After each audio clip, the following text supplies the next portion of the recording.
बोल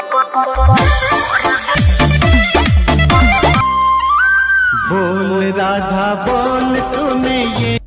भाई लोग नमस्कार। जी हाँ दोस्तों, आप लोग को बता दूं कि खेसारी लाल यादव और मेघा श्री का ज़बरदस्त फिल्म बोल राधा बोल का शूटिंग काफ़ी तेज़ी से किया जा रहा है। तो जी हाँ दोस्तों, उसका एक छोटा सा क्लिप वायरल हुआ है जो हमारे वीडियो के शुरुआत में आप लोग देखे होंगे। जी हाँ दोस्तों, बोल राधा बोल फिल्म में खेसारी का एक अलग अंदाज में लुक दिया गया है।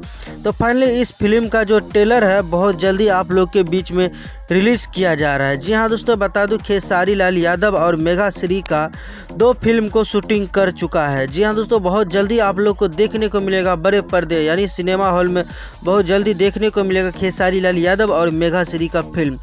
वैसे तो बोल राधा बोल ये फिल्म काफ़ी ज़बरदस्त है और इसका शूटिंग काफ़ी ज़ोरों शोरों से किया जा रहा है। जी हाँ दोस्तों, बता दूं आप लोग को कि फिल्म काफ़ी ज़बरदस्त है और ये फिल्म जब लगेगा हॉल में तो कसम से तांडव मचा देगा।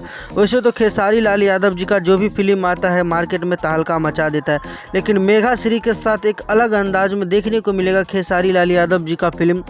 तो दोस्तों सोचा क्यों नहीं आप लोग को अपडेट बता दे। तो गाइस आज का वीडियो में बस इतना ही था। मिलते हैं कोई नए अपडेट के साथ, तब तक के लिए अपना ख्याल रखिएगा और देखते रहिएगा हमारे YouTube channel Bhojpuri chip. Video पसंद आती है तो चैनल को सब्सक्राइब करके वीडियो को एक लाइक कर देंगे। आज का वीडियो में बस इतना है।